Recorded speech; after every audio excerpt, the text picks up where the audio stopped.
어, 이 솔로몬 왕의 특징 중에 하나가 건축이에요. 그래서 지금 건축을 지금 성전과 왕궁을 했을 뿐만 아니라 15절 이후로 보면은 각각의 이 병거 성들과 국고 성들을 이렇게 지었다 이렇게 얘기를 하는 거죠. 그러면서 이 나중에 우리가 너무나 잘 알고 있는 것처럼 이 솔로몬의 아들 르호보암이 왕이 되면서 이 나라가 두 쪽이 나잖아요.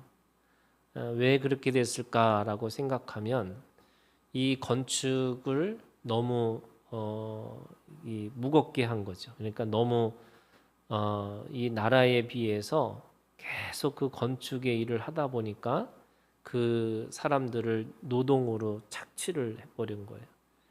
그래서 이 나라가 두 쪽이 나는 그런 사건이 일어나는 거죠. 그러니까 결국에는 솔로몬이 이 솔로몬의 영광, 솔로몬의 그 가지고 있는 부귀들이 결국에는 그것이 나중에 결과적으로 보면은 자기의 능력과 자기의 어떤 영광을 드러내는 그런 하나의 도구가 되었다 이렇게 얘기할 수밖에 없습니다. 그런 의미에서 오늘 이 열왕기 상 9장에 있는 말씀을 보면은 다시 하나님이 솔로몬에게 말씀하시는 거예요. 이게 두 번째 말씀이죠. 첫 번째는 그에게 지혜를 주시는 거예요. 그 열린 마음, 듣는 마음을 주시면서 그에게 통치의 큰 그 지혜를 주시면서 통치할 수 있는 능력을 주셨고, 오늘 두 번째에 오셔서 뭘 말씀하시냐면 그 솔로몬이 기도했던 그 성전에 대해서 확인시켜 주시는 거죠. 그래서 오늘 말씀이 보면은 내 눈길과 내 마음이 항상 거기에 있으리니 이렇게 얘기합니다. 그러니까 성전을 두고 하나님도 약속을 하세요. 어떤 상황에 있든지 내가 그 성전에 마음을 두겠다. 하나님은 성전에 계실 수 없는 분이지만 그렇게 두겠다 이렇게 하나님의 약속 때문에 그 성전이 하나님의 영광과 하나님의 임재의 상징이 되어지는 거죠. 이 성전에 대한 약속을 먼저 이 세 가지를 하셔요. 첫 번째는 구별한다는 거예요. 똑같은 땅이 아니고 똑같은 건물이 아니라 바로 이 성전을 내가 구별시켜 주겠다 이렇게 얘기하시는 거죠.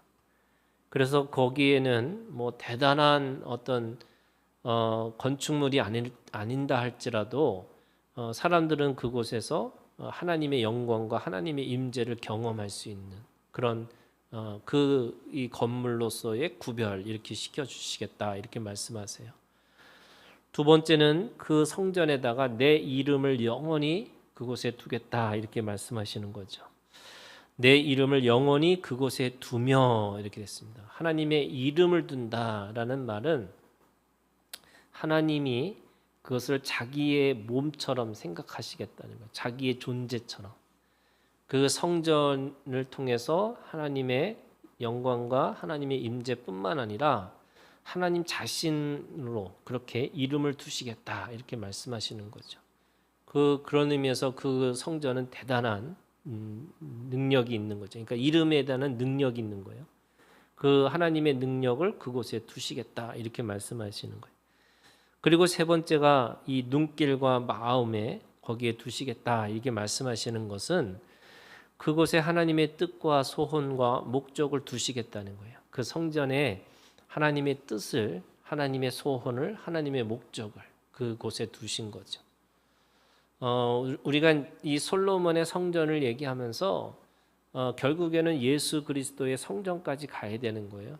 우리가 거기까지 안 가면 이 세 가지 의미가 이게 특별한 의미로 들려지지 않는 거고, 왜냐하면 지금은 성전이 없는 거잖아요. 그러면 그 성전이 없는 것에 대해서 도대체 어떤 의미로 받아들일 거냐? 이 구별되어지는 성전이 오늘 우리한테 성별이라고 하는 우리의 몸이 하나님 앞에 구별되어진 거죠. 그래서 오늘 우리가 좋은 음식을 먹고 우리가 건강해지고 또 우리가 그 몸을 아끼는 이유 중에 하나가 결국에는 이 몸 자체 성전이 우리 몸이 되셨고 예수 그리스도가 몸으로 오셔서 또 그 성전이 그 성령이 되셔서 오늘 우리 가운데 거하시겠다 이렇게 말씀하시는 거예요. 그런 의미에서 오늘 우리가 주님 앞에 구별된 몸으로 살아야 되는 거죠. 그러면서 또 동시에 예수 그리스도의 이름이 내 안에 들어있는 거예요. 거기에 주님이 내 안에 내가 주님 안에 이런 단위를 이루는 하나님의 신앙을 우리한테 주셨어요. 내 몸이 하나님의 의의 병기가 되는 거죠. 내가 이 몸이 어떻게든지 죄를 안 지으려고 노력하는 게 아니고 이 몸을 통해서 의를 이루라고 말씀하시는 거예요. 사람들은 내가 뭐 좋은 것만 보고 또 나쁜 것 접촉하지 말고 뭐 이렇게 생각하는 걸 구별이라고 생각하는 건데 하나님은 우리한테 우리의 몸을 통해서 하나님의 의를 이루고 살아라 이렇게 얘기하시는 거죠. 그리고 오늘 우리를 통해서 이 몸을 통해서 하나님의 뜻과 소원과 목적을 두셨다 이렇게 말씀하시는 거예요. 그게 이스라엘의 성전, 건물의 성전이 있다면 오늘 우리의 몸의 성전 그리고 그 몸의 성전이 뭐가 됐냐면 교회가 된 거예요.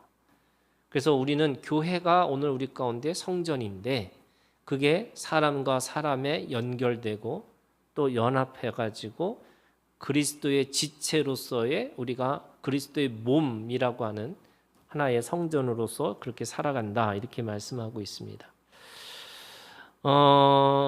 그런데 오늘 하나님께서 이렇게 말씀하세요. 그렇게 할 건데 조건을 붙이세요. 그게 4절이에요. 원래 다윗에게 주신 언약은요 조건이 없는 거예요. 그걸 언약이라고 그러거든요. 그런데 오늘 솔로몬에게는 조건을 두세요. 원래 이 다윗에게는 하나님께서 뭐라고 말씀하시냐면 네가 죄를 짓든 말든 상관없이 너를 통해서 하나님의 왕이 하나님의 나라의 그 왕의 권위를 다스릴 수 있는 권위를 주시겠다 이렇게 말씀하시는 거예요. 그런데 오늘 솔로몬에게는 조건이 들어가는 거예요.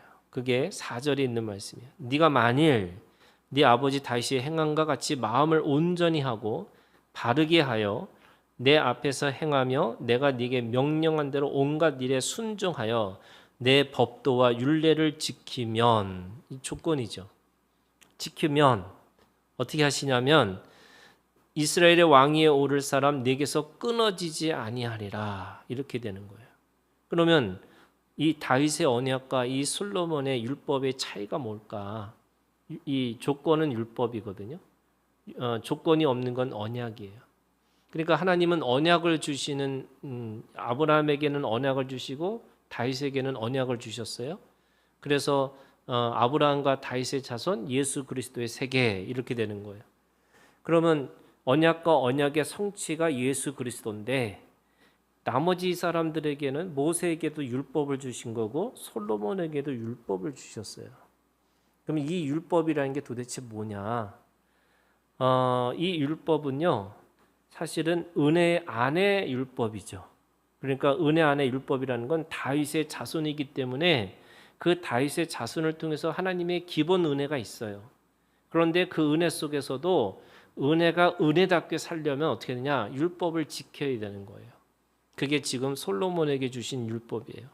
그게 4절에 있는 말씀에 보면 법도와 율례라고 그랬고 또 6절에 보시면 계명과 법도라고 얘기했어요. 이 법도와 율례 또는 계명과 법도라고 하는 것은 이 613가지의 그 율법 뭐뭐 하라와 뭐뭐 하지 말라고 하는 율법의 이 정신을 가지고 네가 그것에 대해서 온전히 다스리고 살으라는 거예요. 그런데 그게 뭐 안 될 경우는 어떻게 하냐? 이게 끊어진다는 거죠. 근데 사실은 안 지켰기 때문에 끊어지는 결과가 오는 거지만 안 지켰기 때문에 당연하게 그 은혜를 또는 언약을 살아갈 수가 없다는 거예요. 이게 좀 달라요. 무슨 말이냐면 예수를 믿고 구원받는 건데 믿지 않음으로 인해서 이미 심판이 있는 거죠. 그러니까 믿지 않기 때문에 나중에 가서 심판이 오는 게 아니고 믿지 않는 그 자체가 이미 심판이라는 거예요. 그러니까 오늘 하나님의 은혜 가운데 살면서도 내가 그 법, 하나님의 말씀을 지키고 살아야 되는 건데 우리도 지켜야 되는 거예요, 여러분. 율법은 끝난 게 아니고 지금 그 율법이 쓰여진 문자적인 쓰여진 율법으로만 있는 게 아니라 오늘 내 마음속에 있는 율법이 있어요. 그걸 반드시 지키고 살아야지만 그 율법이 주고 있는 복을 내가 누릴 수 있는 거예요. 그런데 그 율법을 지키지 못하면 내가 그거를 누리고 살지 못하는 건 당연한 거죠. 그러니까 지키지 않았기 때문에 벌이 있는 게 아니라 이미 지키지 않는 그 자체가 이미 벌이라는 거예요. 왜? 지금 그 자체가 뭐라고 말씀하고 있냐면 왜 그들이 그거를 지키지 않을까라고 하니까 6절에 이렇게 얘기하고 있어요. 그 법들을 지키지 아니한다는 게 어떤 뜻이냐? 가서 다른 신을 섬겨 그것을 경배한다 이거예요. 그러니까 율법과 이 법도를 지키지 않는 거가 단순하게 내가 하나님의 말씀을 지켰냐 안 지켰냐가 아니라 그 결과가 뭐냐면 우상을 경배, 다른 신을 경배할 수밖에 없다는 거예요. 그래서 사실은 우리가 마음에 두 가지밖에 없어요. 하나는 예수 그리스도의 마음이 있고 아니면 내 마음이에요. 내 마음이라는 게 뭐냐면 다른 신이에요. 그래서 오늘 우리가 가지고 있는 마음은 한 마음이어야 되는 거예요. 두 마음이 있는 게 아니에요. 두 마음으로 정함이 없다 그랬잖아요. 이 두 마음이라는 게 뭐냐면 나하고 하나님하고 싸우는 거예요. 다른 신이라는 게 어떤 뭐 대단한 바깥의 신을 얘기하는 게 아니라 여전히 내가 주인 되고 싶어 하는 것, 여전히 내가 그것을 주장하고 싶어 하는 것들, 이게 두 마음인 거고 그거를 다른 신이라고, 현상으로는 다른 신이지만 결국 내가 신이 되는 거예요. 그래서 다른 신을 섬겨 그것을 경배하면 내가 이스라엘을 내가 그들에게 준 땅에서 끊어버릴 것이고 내 이름을 위하여 내가 거룩하게 구별한 이 성전이라도, 건물이잖아요. 하나님께서 그 건물 자체가 거룩한 게 아니에요. 하나님이 거기 계시기 때문에 그 건물이 거룩한 거지, 하나님의 영광과 하나님의 임재가 있는 곳이기 때문에 그 건물이 하나님 앞에서 거룩한 성전이 되는 거지, 그냥 하나님이 계시지 않는 그 자체로는 그 건물 자체가 그냥 건물일 뿐인 거예요. 그러니까 어떻게 해요? 성전이라도 내 앞에서 던져버리니, 하나님께서 그 건물을 그냥 물질이니까 던져버리시겠다는 거예요. 제가 가끔 저는 유튜브 보면서 이 소아시아나 그 튀르키예에 있는 그 2000년 전에 있었던 그런 그 도시들 속에 교회를 가보는 게 있거든요. 그러니까 초대교회들을 찾아가는 거예요. 보면요, 정말 아무것도 없어요. 그냥 터만 있어요, 터만. 정말 그 건물이 그렇게 중요했으면 여러분 하나님이 그 건물을 세워 놓으셨겠죠. 그런데 사실은 그 터가 중요한 게 아닌 거죠. 그리고 그 건물 하나하나의 건물이 중요한 게 아니겠죠. 거기에 믿음과 그 안에 있는 그들의 그 하나님의 이름을 가지고 그들이 하나님 앞에 어떻게 희생하고 헌신하고 하나님의 나라를 살아냈는지, 이게 중요한 거지 그 자체 건물 이게 중요한 게 아니겠죠. 오히려 제가 은혜 받았던 공간은요, 제가 이태리를 갔는데 지하에 있는 교회, 그 카타콤이라고 하는 이 지하 교회를 들어가서 그들이 거기서 어떻게 그렇게 살아냈을까? 그러니까 이 기독교로서의 핍박을 받으면서 300년 뒤에 그들이 국교회가 되는데, 그들이 더 힘이 세져가지고 국교회가 된 게 아니고요, 사람들이 이해되지 않는 거예요. 어떤 게 이해가 안 되냐면 어떻게 저렇게 이 지하에 살면서도 어떻게 믿음을 지킬 수 있었을까? 그리고 우리는, 자기네들은 힘이 있고 뭔가 권력을 가지면 행복하다고 생각했는데 어떻게 저들은 저 속에서도 기뻐하고 즐거워하면서 살 수 있을까? 이게 가장 특징 중에 하나가 그거였대요. 장례가 치러질 때 그들은 노래를 부르면서 즐거워했다는 거예요. 당연히 사람들은 핍박을 받고 박해를 받으면 당연히 그런 사람들은 없어질 거라고 생각하고 당연히 믿음을 저버릴 거라고 생각했는데 믿음을 지켰다는 거예요. 그게 로마를 변화시키는 거죠. 그게 로마의 국교회가 된 계기가 됐다 이거예요. 그러니까 오늘 우리가 우리 한국 사람들이 더 그런 거잖아요.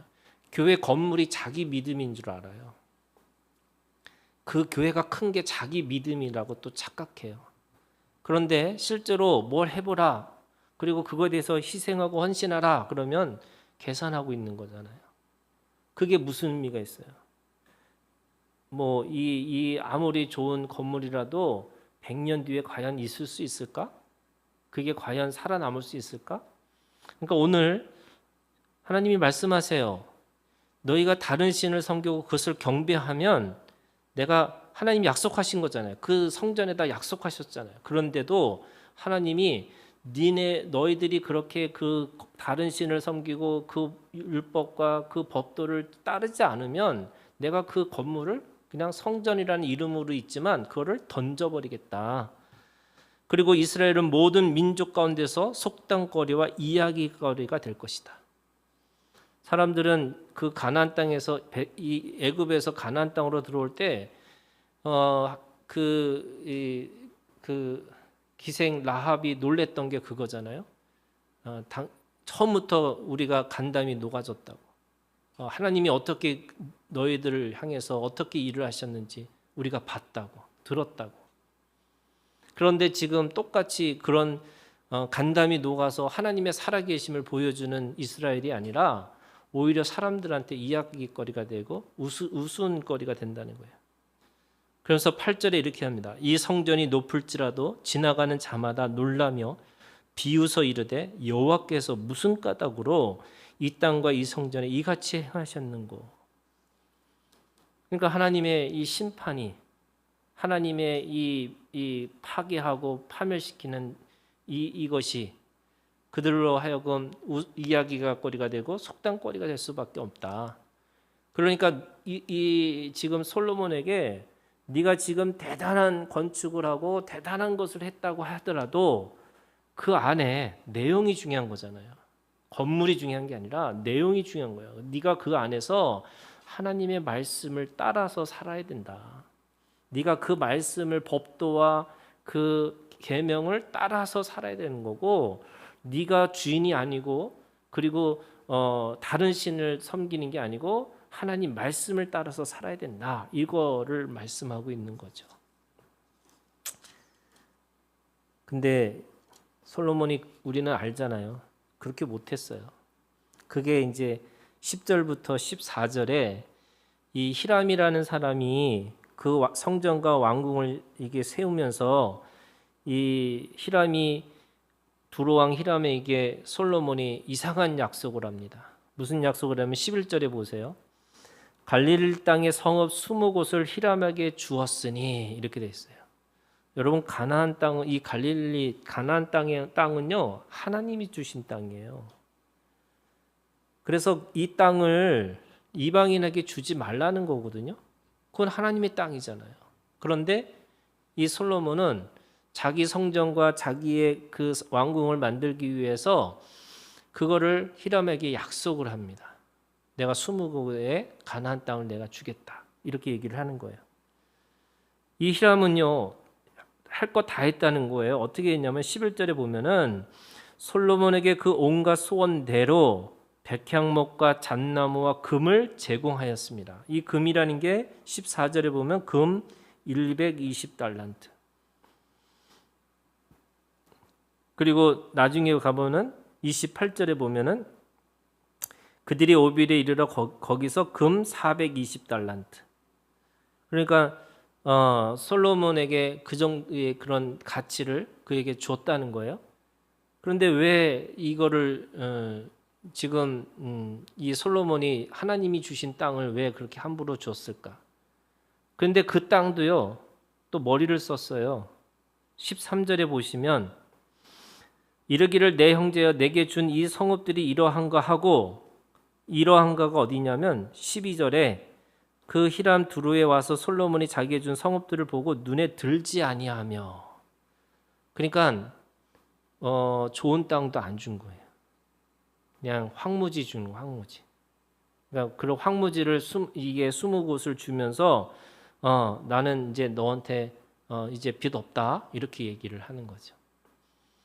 제가 건축하면서요, 사람들이 다 그런 거죠. 이게 이 돈을 가능하면 시공업자한테 주지 말고 뭐 하고 이거 하라는데 저는 그렇게 생각하지 않아요.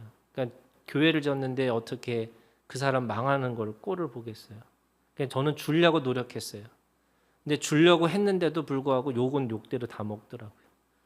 물론 욕 먹은 것도 있지만 저한테는 하나님 앞에 제가 떳떳한 게 있어요. 뭐냐면 내가 그분 망하지 않게 하기 위해서 최선을 다한 거예요. 근데 지금 이 솔로몬은 그런 거예요, 여러분. 어떻게든지 이 좋은 땅도 안 주고 그 땅 이름을 아예 가불이라는 땅이라고 불렀다는 거예요.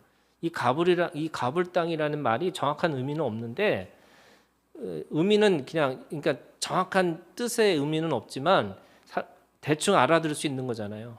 나쁜 땅 뭐 이런 의미가 있는 것 같아요. 그러니까 이 히람이 너무 열받으니까 그 땅 이름을 가불 땅 이렇게 불렀던 것 같아요. 그러니까 이 솔로몬이 그렇게 왕궁을 세워놓고도 제대로 값을 치르지 않았다 이렇게 얘기하는 거예요. 그리고 15절부터 22절까지는 병거와 마병과 뭐 고관과 뭐 사람들을 쭉 만들어 놓으면서 자신의 이 울타리를, 자기의 요새를 만들어요. 솔로몬이 왕이라고 하는 이 속에서 건축을 계속 만들어 가면서 이 19절에 보면 국고성과 병거성들과 마병의 성들을 건축했다 이렇게 얘기를 합니다. 원래 이스라엘 왕은요, 하나님께서 절대로 마병 많이 하지 말라고 그러셨어요. 군대를 키우지 말라고 그랬어요. 왜? 하나님이 속한 전쟁이지 니네가 힘을 거둬서 갖는 전쟁이 아니라는 거예요. 나중에 인구를 조사하는 것도 하나님이 왜 싫어하셨냐면 그 인구 조사하는 게 자신의 과시를 하기 위한 거예요. 그래서 자신이 얼마나 능력이 있는지를 보여주는 거예요. 근데 하나님의 숫자를 세는 거는 민수기잖아요. 근데 그 민수기에서 이 생명은 과시의 이게 아니고 어떻게 그들에게 후대들한테 계대를 이어갈 것인가. 그게 이 민수기의 주제거든요. 그러니까 민수기는 사람이 많았다가 아니고 어떻게 신앙의 가업을 또는 신앙의 유업을 이어갔는가, 계대를 이어갔는가, 이게 주제예요. 그런데 이 왕이라고 하는 사람들은 자기가 얼마나 대단한 능력이 있는 것을 과시하기 위해서 이 인구를 세고 있고 또 마병을 만들고 또 군사들을 키우고 있는 겁니다. 26절부터 28절까지도요. 결국에는 그 무역과 번영을 얻었다는 거예요.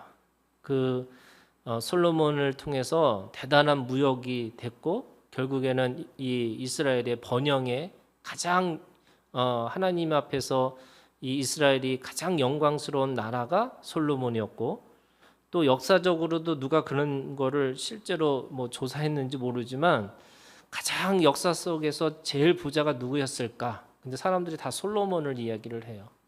그러니까 대단한 부와 대단한 명예를 가지고 있었던 솔로몬이었죠. 그런데 잘 알고 있는 것처럼 우리가 전도서를 읽잖아요. 전도서는 나이가 들어서 솔로몬이 나이가 들어서 그 인생을 다 살아보니까 결국 아무것도 아니구나. 그냥 하나님 믿는 게 최고였구나. 이거를 고백하는 거거든요. 해 아래 새 것이 없어요. 그러니까 하나님의 그 아래서 뭔가를 자기네들이 이뤘다고 생각하는데 결국 하나님과의 관계, 하나님을 경외함이라는 게 모든 생명의 근원이고 모든 것이 지혜의 근본인데 하나님을 경외하는 것이 없는 상태에서 뭘 이루고 뭘 이루고 뭘 이뤘다. 이게 다 헛되고 헛되는 거구나. 이거를 깨달았다는 것이 솔로몬의 고백이잖아요. 그런 의미에서 오늘 이 열왕기상 이 9장에 있는 말씀은 결국에는 솔로몬의 대단한 건축과 대단한 이 성취 속에 결국에는 믿음이 없어지고 또 그 안에 자신이 주인인 것처럼 행세하려고 하는 그 솔로몬의 그 마음이 엿보이는 것이 지금 오늘 이 열왕기상 9장에 있는 말씀입니다. 오늘 우리가 주님 안에서 그 언약 안에 있는 율법, 그러니까 하나님의 은혜 가운데 진리를 따라 살아가는 거죠. 그래서 예수님은 우리한테 은혜와 진리로 오셨어요. 그래서 은혜만 있는 게 아니고요. 여러분 진리로 사셔야 되는 거예요. 근데 진리로 사는 게 뭐냐면 또 은혜 가운데 사는 거예요. 그래서 은혜와 진리라고 하는 이 두 가지 주제를 기억하시고 이 가불 땅이라고 하는 하나님이 주신 땅을 함부로 포기하면 안 되는 거예요. 여러분 약속은 하나님 앞에 내가 붙잡고 사는 거예요. 어떤 계산이 들어가면 안 되고 내가 그 안에서 약속을 따라 그것을 따라서 살아가는 것. 그것이 오늘 우리에게 주신 믿음이고요. 여러분 건물을 세우는 게 아니고 우리가 하나님의 나라를 세우는 사람으로 하나님 앞에 믿음으로 드려지는 오늘 우리가 되기를 주님의 이름으로 축원합니다. 우리 주기도문으로 마치겠습니다.